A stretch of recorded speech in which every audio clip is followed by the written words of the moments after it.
And ahead of Israeli Prime Minister Benjamin Netanyahu's address, scheduled to start in about 20 minutes. C-SPAN's live on the House floor, taking in some of the preparation for the joint meeting of Congress. Speaker Mike Johnson will be seated next to Maryland Senator Ben Cardin. Vice President Kamala Harris would normally take that seat next to the Speaker, but she's not attending the Israeli Prime Minister's address. She'll be meeting with him privately. Just watching live coverage from the U.S. Capitol here on C-SPAN.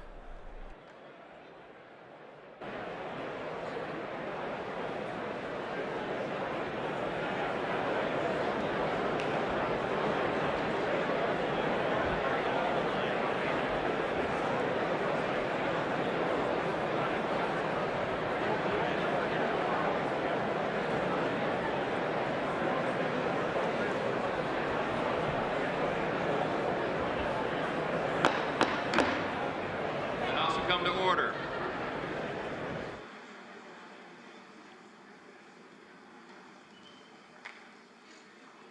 The acting President Pro Tem and the United States Senate.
The chair appoints as members of the committee on the part of the House to escort His Excellency Benjamin Netanyahu, Prime Minister of the State of Israel, into the chamber. The gentleman from Louisiana, Mr. Scalise. The gentleman from Minnesota, Mr. Emmer. The gentlewoman from New York, Ms. Stefanik. The gentleman from Pennsylvania, Mr. Reschenthaler. The gentleman from Alabama, Mr. Palmer. The gentleman from Utah, Mr. Moore. The gentlewoman from Michigan, Mrs. McClain. The gentleman from Texas, Mr. McCall. The gentleman from New York, Mr. Jeffries. The gentlewoman from Massachusetts, Ms. Clark. The gentleman from California, Mr. Aguilar. The gentleman from California, Mr. Liu. The gentlewoman from Florida, Ms. Wasserman Schultz. The gentleman from California, Mr. Sherman. The gentleman from Illinois, Mr. Schneider. And the gentleman from New Jersey, Mr. Gottheimer. The acting President Pro Temp of the Senate, at the direction of that body, appoints the following senators as members of the committee on the part of the Senate to escort His Excellency Benjamin Netanyahu, Prime Minister of Israel, into the House chamber. The senator from West Virginia, Mr. Manchin. The senator from Arizona, Ms. Sinema. The senator from Pennsylvania, Mr. Fetterman. The senator from Kentucky, Mr. McConnell. The senator from South Dakota, Mr. Thune. The senator from Wyoming, Mr. Barrasso. The senator from West Virginia, Mrs. Capito. The senator from Iowa, Ms. Ernst. The senator from Montana, Mr. Daines. The senator from Iowa, Mr. Grassley. The senator from Idaho, Mr. Risch. All members of the escort committee will exit the chamber through the lobby doors.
Members of Congress, I have the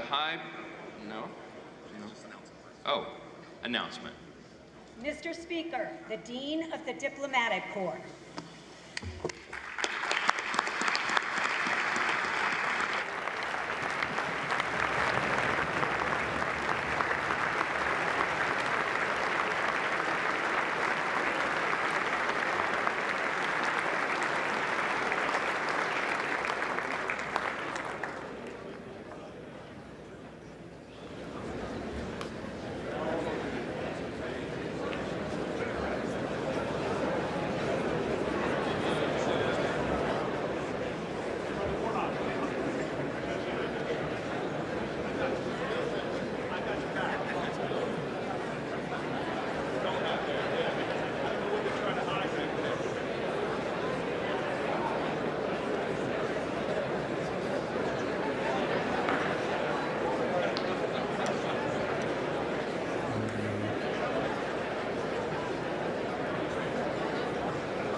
Mr. Speaker, the Prime Minister of the State of Israel.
Members of Congress, I now have the high privilege and distinct honor of presenting to you His Excellency Benjamin Netanyahu, Prime Minister of Israel.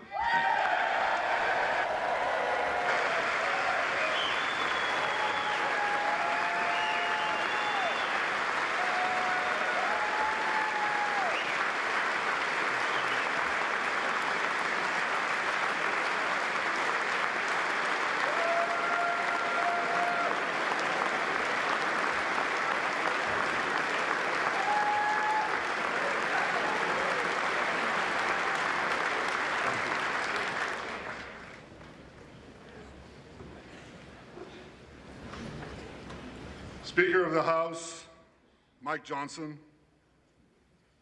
Senator Ben Cardin,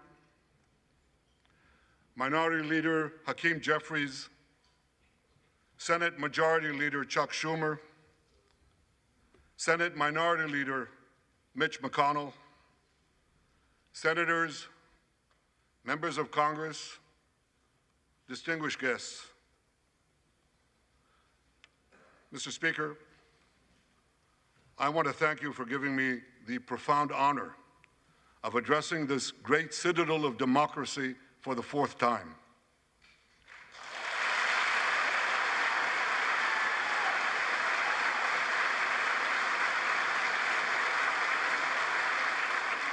We meet today at a crossroads of history. Our world is in upheaval. In the Middle East, Iran's axis of terror confronts America, Israel, and our Arab friends. This is not a clash of civilizations. It's a clash between barbarism and civilization.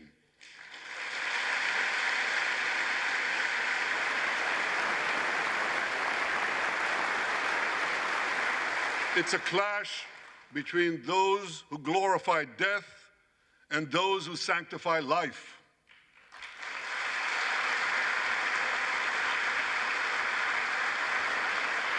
For the forces of civilization to triumph, America and Israel must stand together.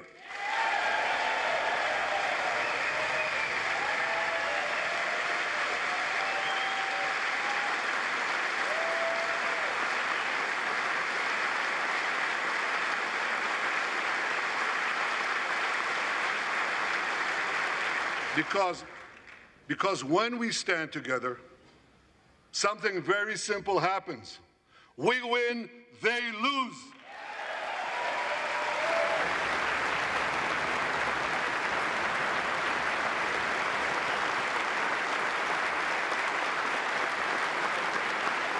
And my friends, I came to assure you today of one thing: we will win.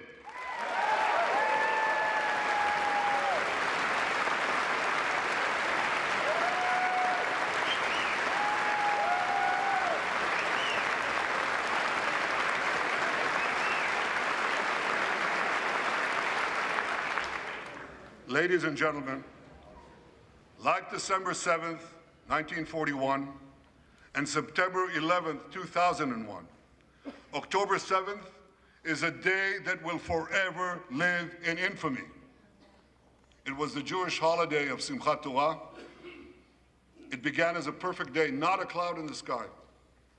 Thousands of young Israelis were celebrating at an outdoor music festival. And suddenly, at 6:29 a.m., as children were still sleeping soundly in their beds in the towns and kibbutzim next to Gaza, suddenly heaven turned into hell. 3,000 Hamas terrorists stormed into Israel. They butchered 1,200 people from 41 countries, including 39 Americans. Proportionately, compared to our population size, that's like 20 9/11s in one day. And these monsters, they raped women, they beheaded men, they burned babies alive, they killed parents in front of their children, and children in front of their parents. They dragged 255 people, both living and dead, into the dark dungeons of Gaza. Israel has already brought home 135 of these hostages, including 7 who were freed in daring rescue operations.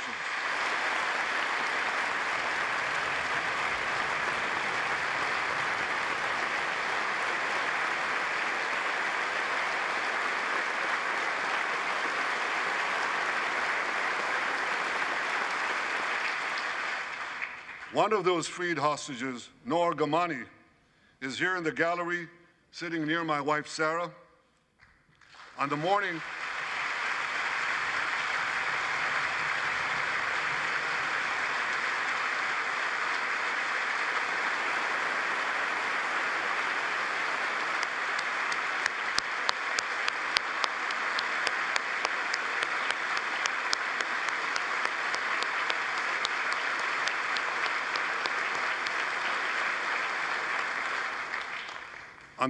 of October 7th, the entire world saw Noah's look of desperation as she was violently abducted to Gaza on the back of a motorcycle. I met Noah's mother, Leora, a few months ago. She was dying of cancer. She said to me, "Prime Minister, I have one final wish. I wish to hug my daughter Noah one last time before I die." 2 months ago, I authorized a breathtaking commando rescue operation. Our special forces, including a heroic officer named Arnon Zmora, who fell in this battle, rescued Noah and 3 other hostages.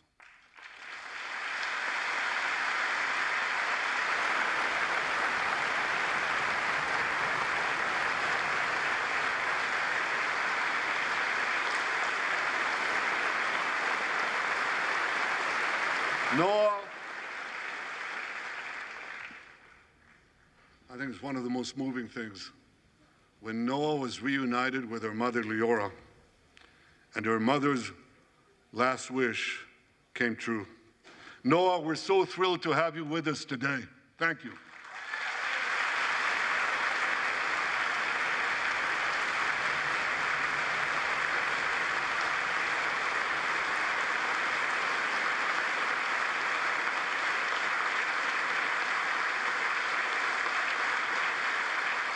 Many hostage families are also here with us today, including Eliyahu Bibas.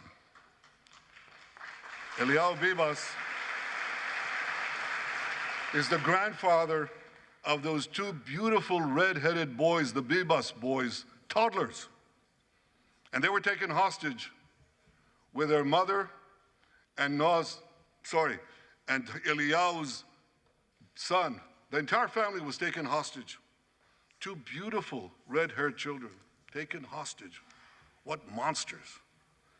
And with us also is Iris Chaim, whose son, Yotam, bravely escaped Hamas captivity with 2 other Israelis, and tragically they were killed making their way back to our lines. We have with us also the families of American hostages. They're here.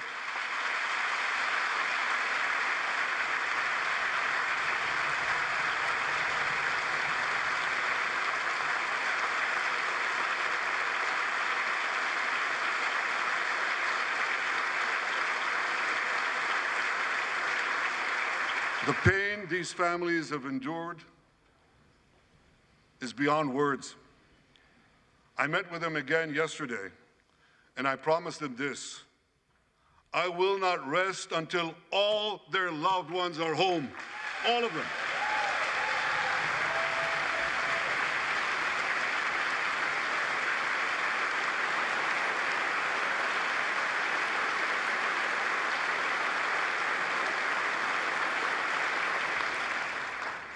As we speak, we're actively engaged in intensive efforts to secure their release, and I'm confident that these efforts can succeed. Some of them are taking place right now.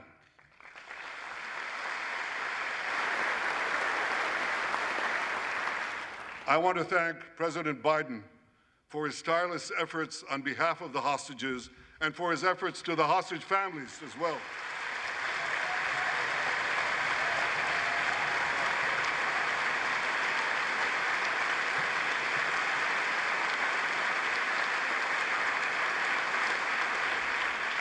I thank President Biden for his heartfelt support for Israel after the savage attack on October 7th.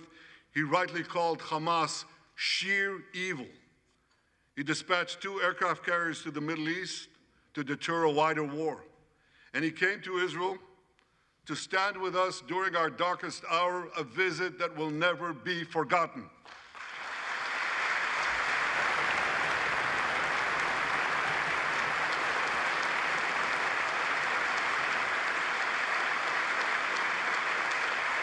President Biden and I have known each other for over 40 years.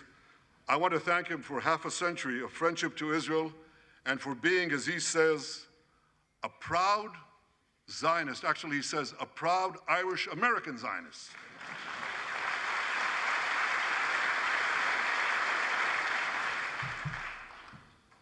My friends, for more than 9 months, Israel's soldiers have shown boundless courage.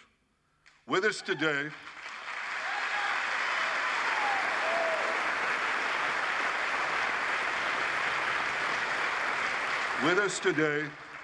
is Lieutenant Avichai Reuven.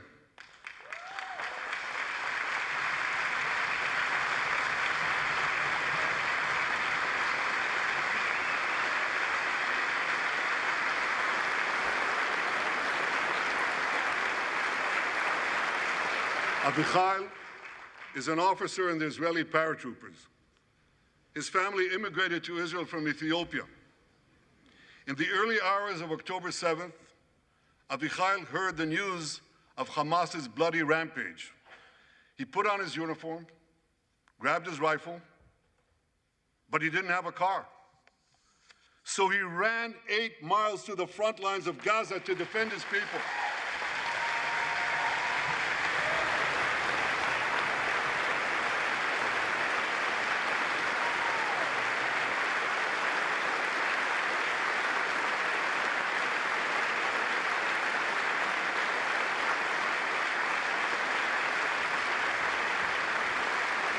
You heard that right.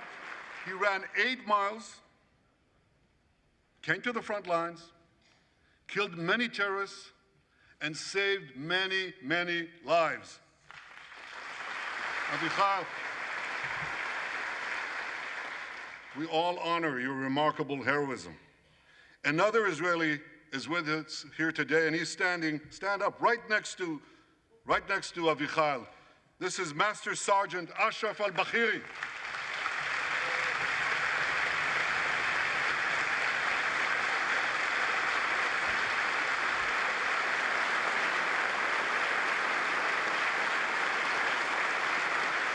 Ashraf is a Bedouin soldier from the Israeli Muslim community of Rafah.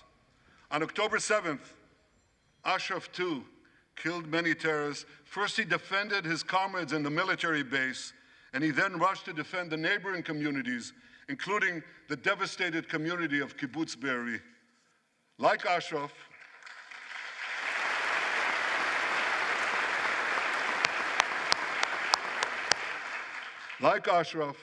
the Muslim soldiers of the IDF fought alongside their Jewish, Druze, Christian, and other comrades in arms with tremendous bravery.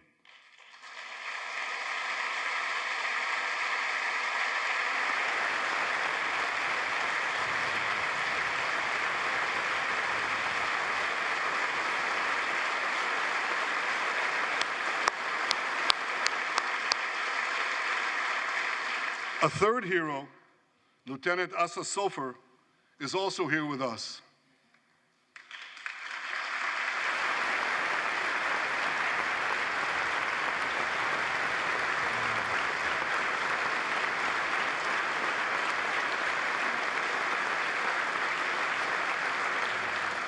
Asa fought as an officer in the Tank Corps, and he was wounded in battle.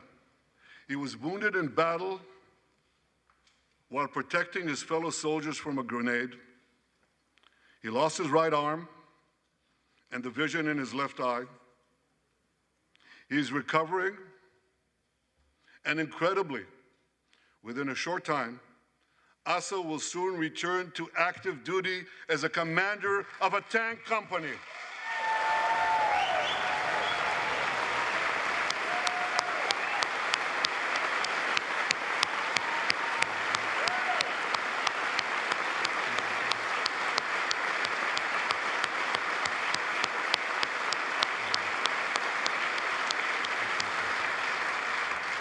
I just learned there is a fourth hero here, Lieutenant Jonathan Ben Chamo, who lost a leg in Gaza and continued to fight.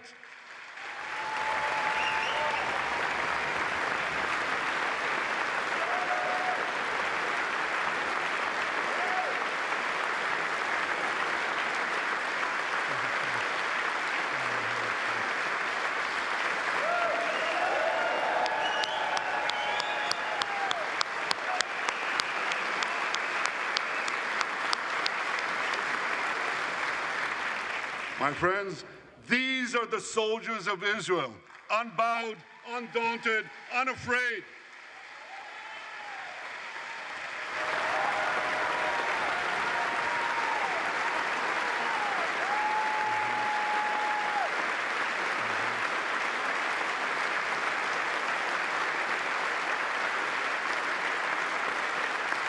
As the Bible says, Am kelavi yakum. They shall rise like lions. They have risen like lions. The lions of Judah, the lions of Israel.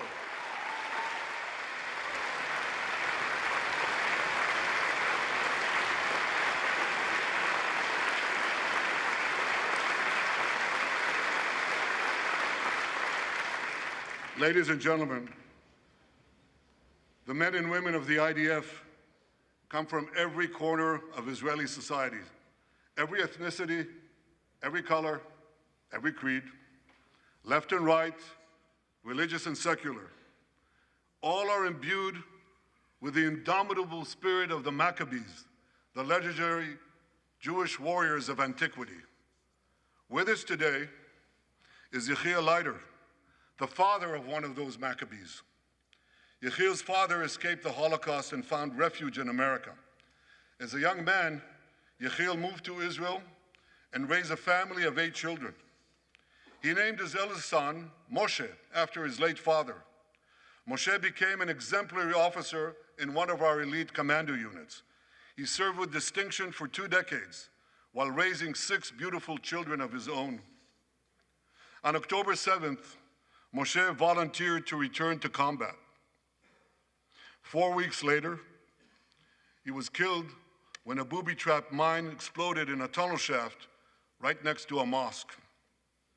At his son's funeral, Yechiel said this: "If the state of Israel had not been established after the Holocaust, the image engraved in our collective memory would have been the photograph of that helpless Jewish boy in the Warsaw Ghetto holding his hands up in the air with Nazi rifles pointed at him. But because of the birth of Israel," Yechiel continued, "because of the courage of soldiers like my son Moshe, the Jewish people are no longer helpless in the face of our enemies."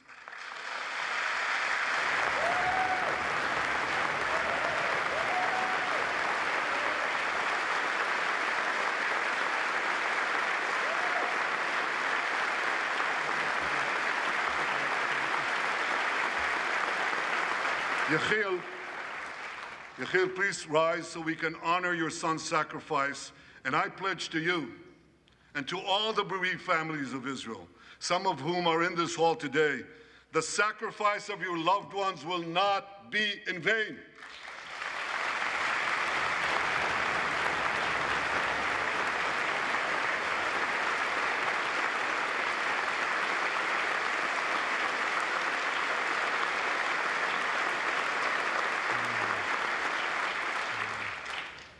It will not be in vain because for Israel, never again must never be an empty promise.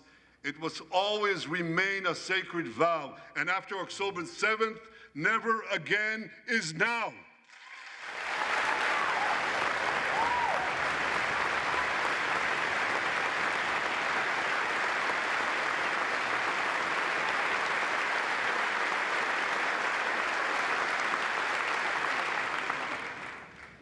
My friends, defeating our brutal enemies requires both courage and clarity. Clarity begins by knowing the difference between good and evil. Yet incredibly, many anti-Israel protesters, many choose to stand with evil. They stand with Hamas. They stand with rapists and murderers. They stand with people who came into the kibbutzim, into a home. The parents hid the children, the 2 babies, in the attic, in a secret attic. They murdered the families, the parents. They found the secret latch to the hidden attic, and then they murder the babies. These protesters stand with them. They should be ashamed of themselves.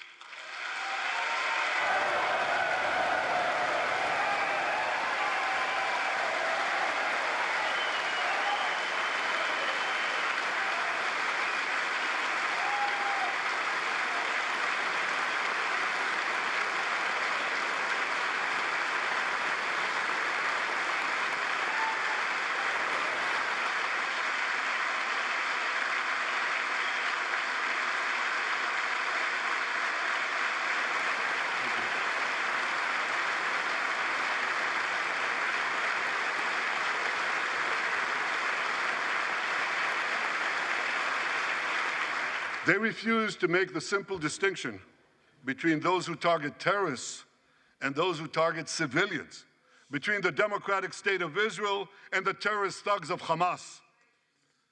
We recently learned from the National Security Director, U.S. Director of National Intelligence, that Iran is funding and promoting anti-Israel protests in America. They want to disrupt America. So these protesters burn American flags even on the 4th of July.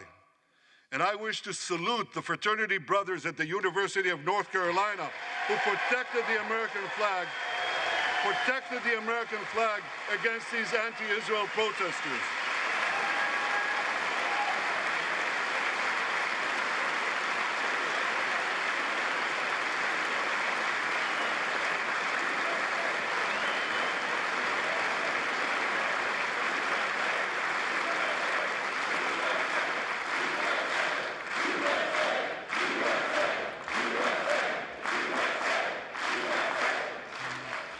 For all we know, Iran is funding the anti-Israel protests that are going on right now outside this building. Not that many, but they're there, and throughout the city. Well, I have a message for these protesters. When the tyrants of Tehran, who hang gays from cranes and murder women for not covering their hair, are praising, promoting, and funding you, you have officially become Iran's useful idiots.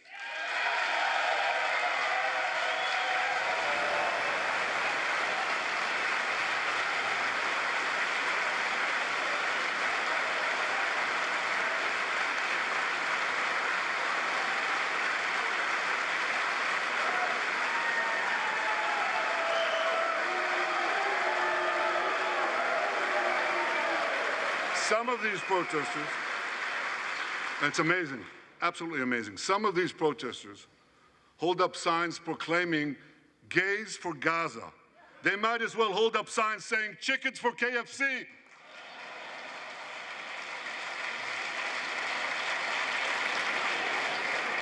These protesters chant from the river to the sea, but many don't have a clue what river and what sea they're talking about. They not only get an F in geography, they get an F in history. They call Israel a colonialist state. Don't they know that the land of Israel is where Abraham, Isaac, and Jacob prayed, where Isaiah and Jeremiah preached, and where David and Solomon ruled?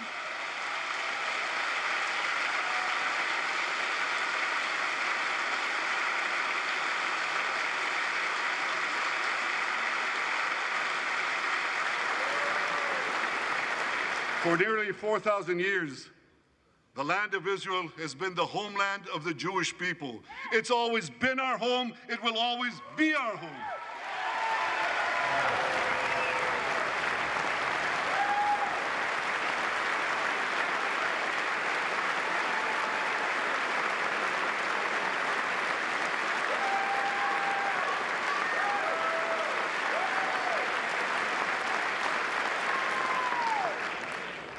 It's not only the campus protesters who get it wrong. It's also the people who run those campuses.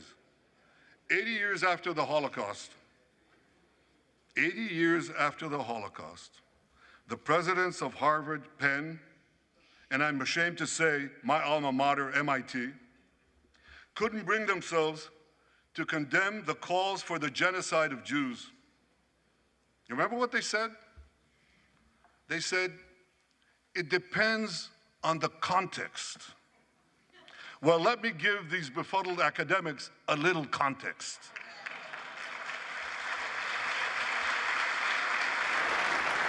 Anti-Semitism is the world's oldest hatred.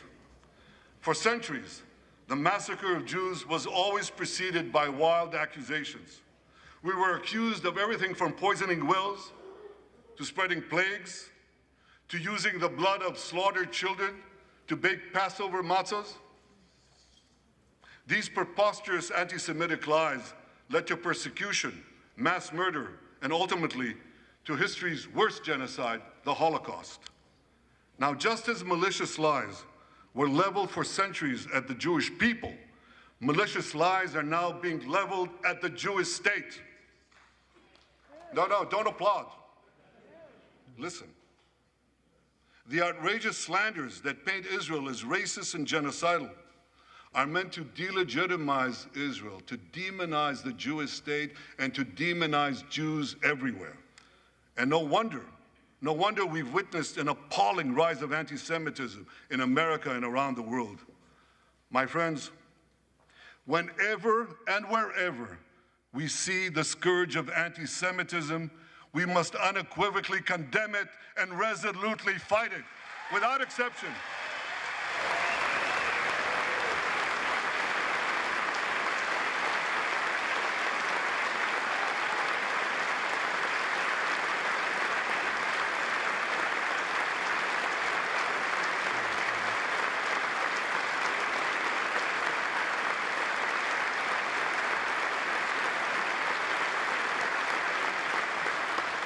And don't be fooled when the blood libels against the Jewish state come from people who wear fancy silk robes and speak in lofty tones about law and justice.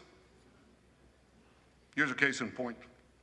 The prosecutor of the International Criminal Court has shamefully accused Israel of deliberately starving the people of Gaza. This is utter, complete nonsense. It's a complete fabrication.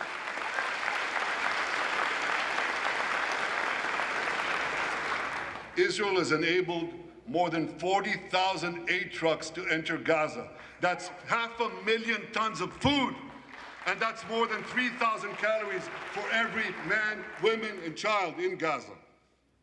If there are Palestinians in Gaza who aren't getting enough food, it's not because Israel is blocking it, it's because Hamas is stealing it.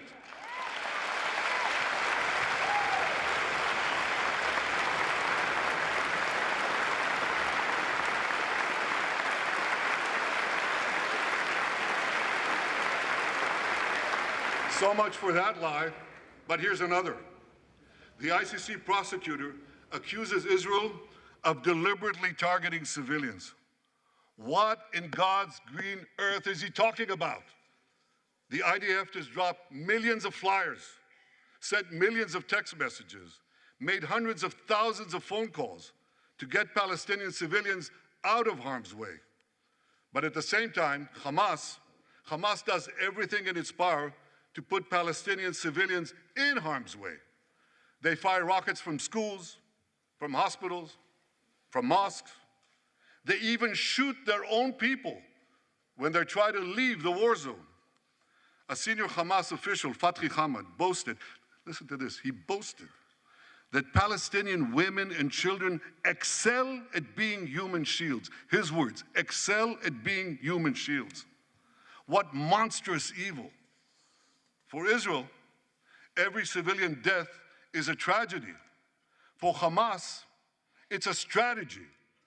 They actually want Palestinian civilians to die so that Israel will be smeared in the international media and be pressured to end the war before it's won. This would enable Hamas to survive another day and, as they vowed, to carry out October 7th again and again and again. Well, I want to assure you, no matter what pressure is brought to bear, I will never allow that to happen.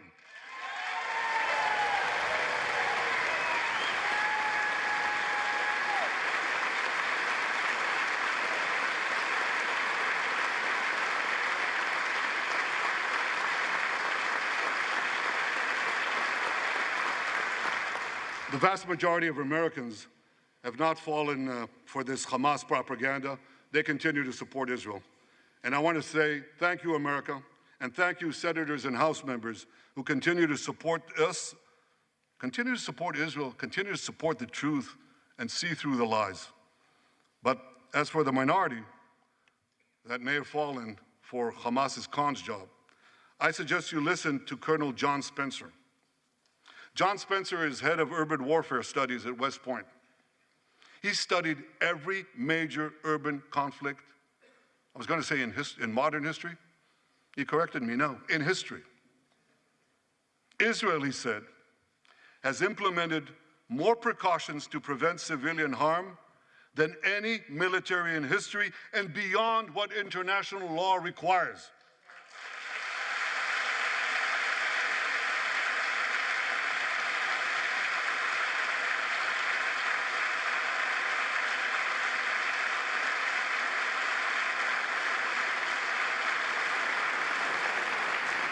That's why, despite all the lies you've heard, the war in Gaza has one of the lowest ratios of combatants to non-combatants casualties in the history of urban warfare.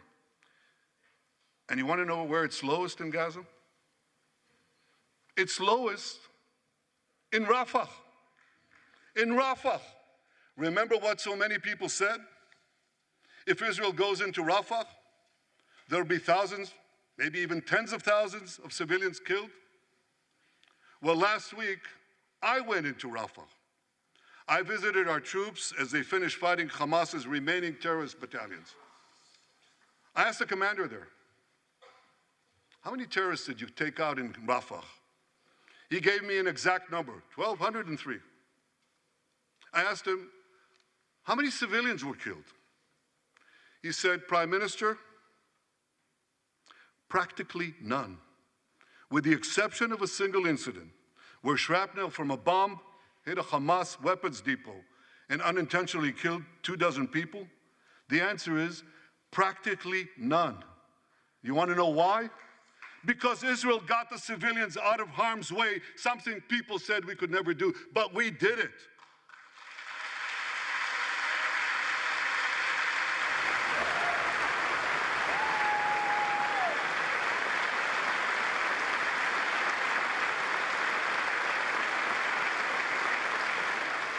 These heroes here today, the heroic soldiers of Israel, should not be condemned for how they're conducting the war in Gaza. They should be commended for it.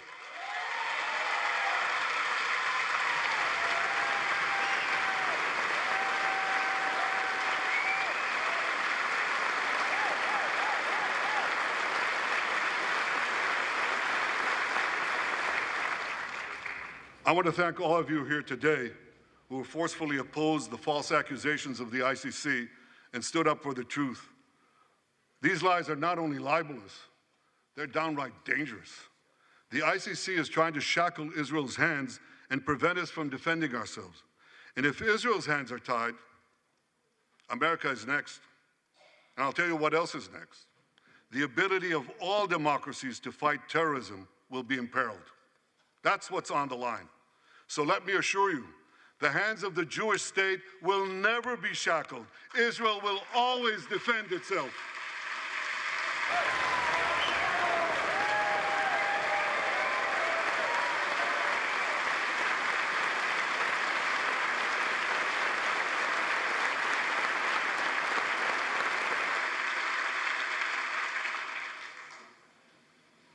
My friends, in the Middle East, Iran is virtually behind all the terrorism, all the turmoil, all the chaos, all the killing. And that should come as no surprise. When he founded the Islamic Republic, Ayatollah Khomeini pledged, "We will export our revolution to the entire world." We will export the Islamic revolution to the entire world. Now ask yourself, which country ultimately stands in the way of Iran's maniacal plans to impose radical Islam on the world? And the answer is clear. It's America, the guardian of Western civilization and the world's greatest power.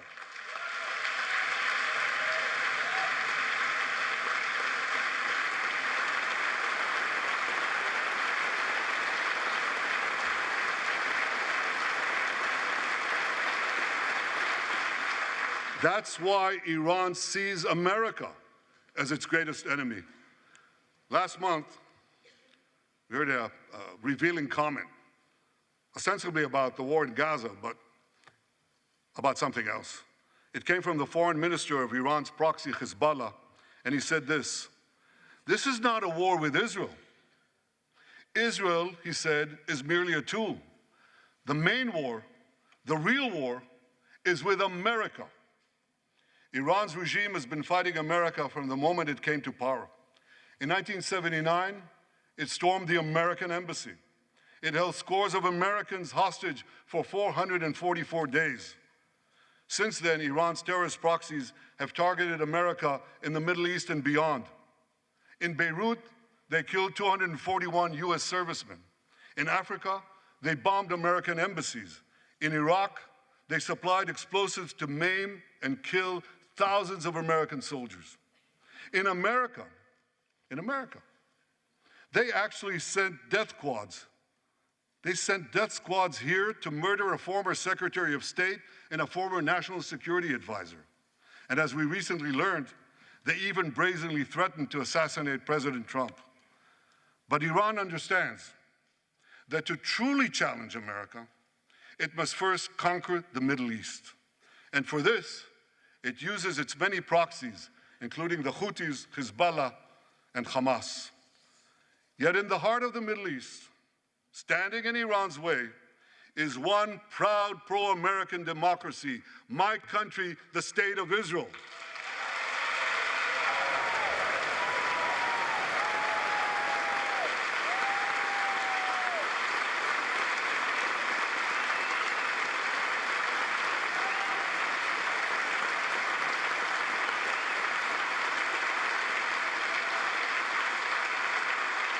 That's why the mobs in Tehran chant death to Israel before they chant death to America. For Iran, Israel is first, America is next. So when Israel fights Hamas, we're fighting Iran. When we fight Hezbollah, we're fighting Iran. When we fight the Houthis, we're fighting Iran. And when we fight Iran, we're fighting the most radical and murderous enemy of the United States of America. And one more thing. When Israel acts to prevent Iran from developing nuclear weapons that could destroy Israel and threaten every American city, every city that you come from, we're not only protecting ourselves, we're protecting you.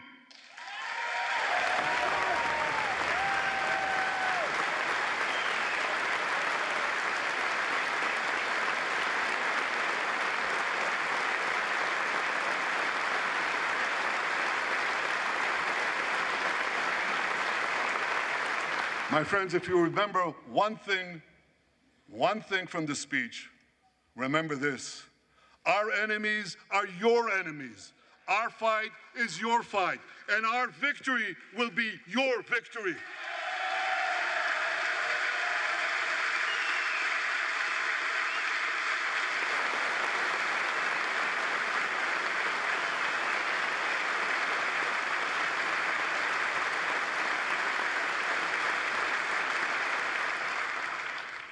Ladies and gentlemen, that victory is in sight.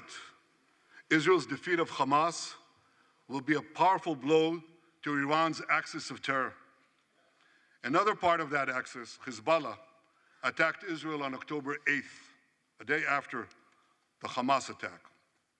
It has launched thousands of missiles and drones against us.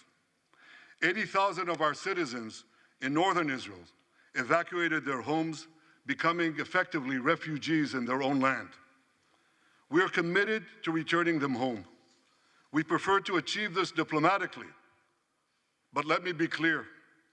Israel will do whatever it must do to restore security to our northern border and return our people safely to their homes.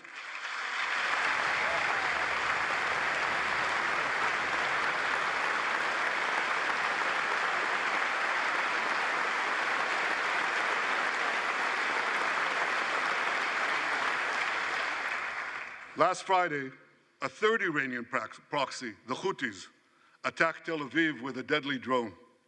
It exploded a few hundred feet from the American consulate, killing one person and injuring 9. On Saturday, I authorized a swift response to that attack. All our enemies should know this. Those who attack Israel will pay a very heavy price. And as we defend ourselves,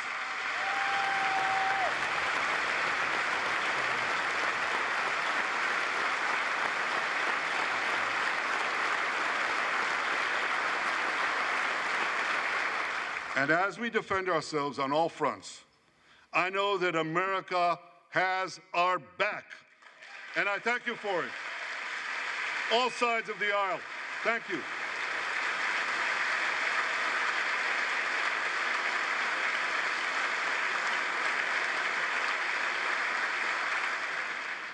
My friends, for decades, America has provided Israel with generous military assistance, and a grateful Israel has provided America with critical intelligence that saved many lives. We've jointly developed some of the most sophisticated weapons on earth. I choose my words carefully. We've jointly developed some of the most sophisticated weapons on earth that help protect both our countries. And we also help keep American boots, we help keep Americans' boots off the ground while protecting our shared interests in the Middle East.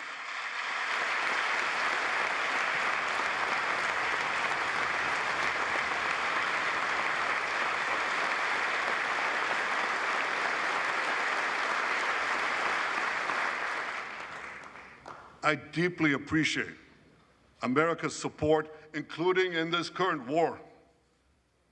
But this is an exceptional moment. Fast-tracking U.S. military aid can dramatically expedite an end to the war in Gaza and help prevent a broader war in the Middle East. In World War II, as Britain fought on the front lines of civilization, Winston Churchill appealed to Americans with these famous words: "Give us the tools and we'll finish the job." Today, as Israel fights on the front line of civilization, I too appeal to America. Give us the tools faster and we'll finish the job faster.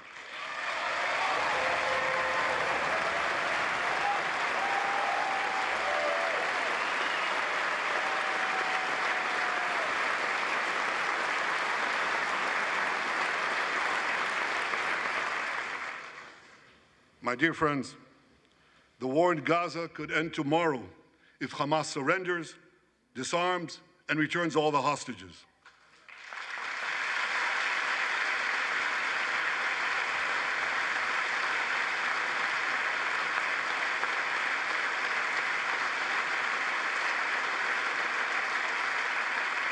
But if they don't, Israel will fight until we destroy Hamas's military capabilities, end its rule in Gaza, and bring all our hostages home.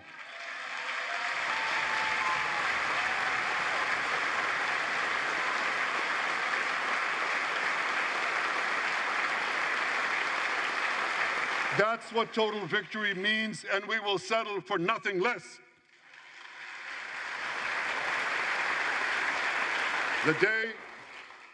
The day after we defeat Hamas, a new Gaza can emerge. My vision for that day is of a demilitarized and de-radicalized Gaza. Israel does not seek to resettle Gaza, but for the foreseeable future, we must retain overriding security control there to prevent the resurgence of terror, to ensure that Gaza never again poses a threat to Israel.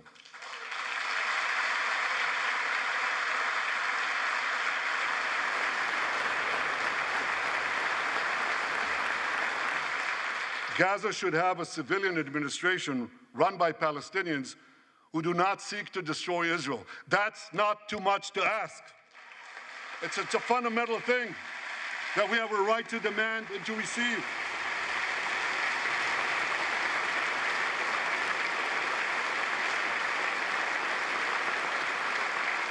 A new generation of Palestinians must no longer be taught to hate Jews, but rather to live in peace with us.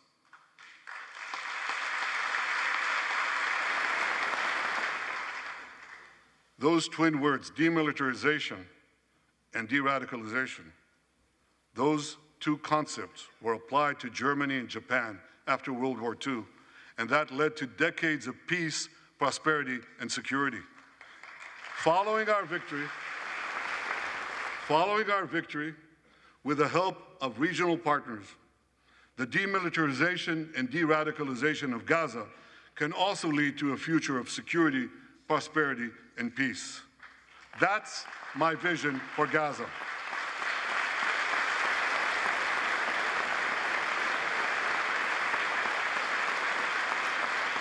Now, here's my vision for the broader Middle East. It's also shaped in part by what we saw in the aftermath of World War II. After that war, America forged a security alliance in Europe to counter the growing Soviet threat. Likewise, America and Israel today can forge a security alliance in the Middle East to counter the growing Iranian threat. All countries that are at peace with Israel and all those countries who will make peace with Israel should be invited to join this alliance. We saw a glimpse of that potential alliance on April 14th. Led by the United States, more than half a dozen nations worked alongside Israel to help neutralize hundreds of missiles and drones launched by Iran against us. Thank you, President Biden, for bringing that coalition together.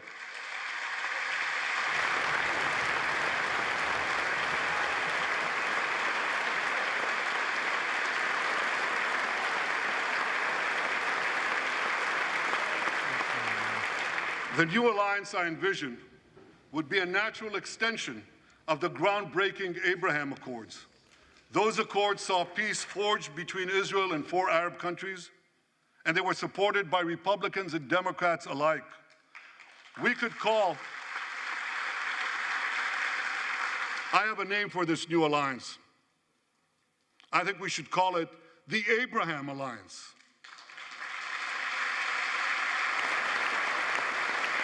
I want to thank President Trump for his leadership in brokering the historic Abraham Accords.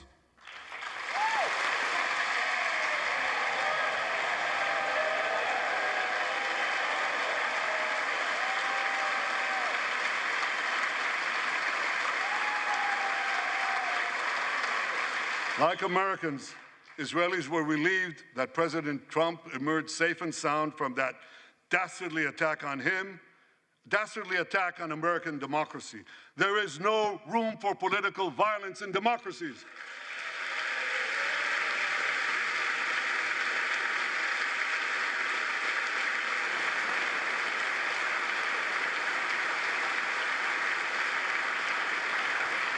I also want to thank President Trump for all the things he did for Israel, from recognizing Israel's sovereignty over the Golan Heights, to confronting Iran's aggression, to recognizing Jerusalem as our capital and moving the American embassy there.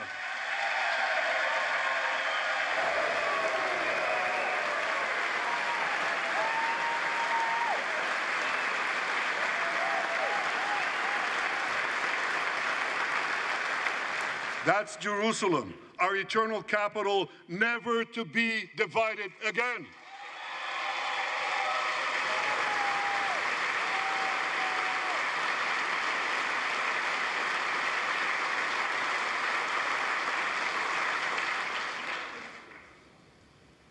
My dear friends, Democrats and Republicans, despite these times of upheaval, I'm hopeful about the future. I'm hopeful about Israel because my people, the Jewish people, emerged from the depths of hell, from dispossession and genocide. And against all odds, we restored our sovereignty in our ancient homeland. We built a powerful and vibrant democracy, a democracy that pushes the boundaries of innovation for the betterment of all humanity. I'm hopeful about America because I'm hopeful about Americans. I know how much the people of this country have sacrificed to defend freedom. America will continue to be a force for light and good in a dark and dangerous world. For free peoples everywhere, America remains the beacon of liberty its extraordinary founders envisioned back in 1776.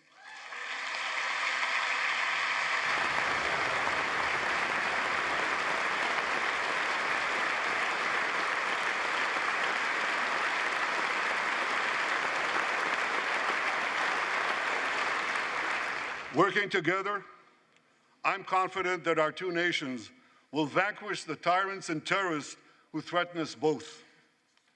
As Israel's Prime Minister, I promise you this: no matter how long it takes, no matter how difficult the road ahead, Israel will not relent, Israel will not bend.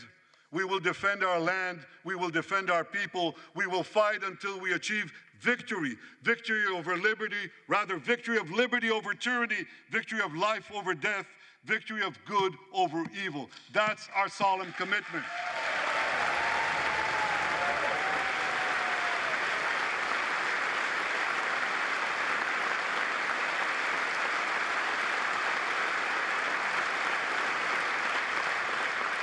And we will continue to work with the United States and our Arab partners to transform a troubled region from a backwater of repression, poverty, and war into a thriving oasis of dignity, prosperity, and peace. In this noble mission, as in many others, Israel will always remain America's indispensable ally. Through thick and thin,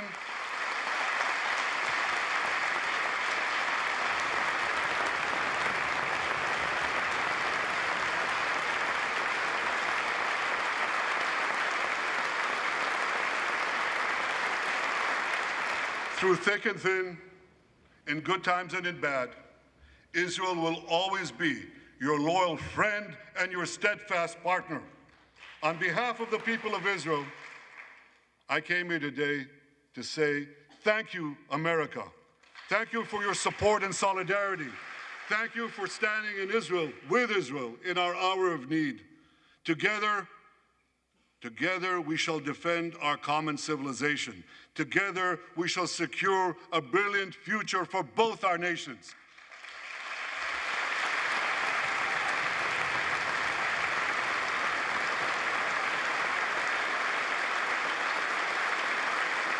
May God bless Israel, may God bless America, and may God bless the great alliance between Israel and America forever.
of the joint meeting having been completed, the chair declares the joint meeting of the two houses now dissolved. The House will continue in recess, subject to the call of the chair. Prime Minister Netanyahu has just wrapped his address of a joint meeting of Congress. Coming up today at 3:45 p.m. Eastern, the House will return to continue work on a spending bill for the upcoming year to fund both the Interior Department and the Environmental Protection Agency. Representatives will also be working on a measure to establish a task force to investigate the assassination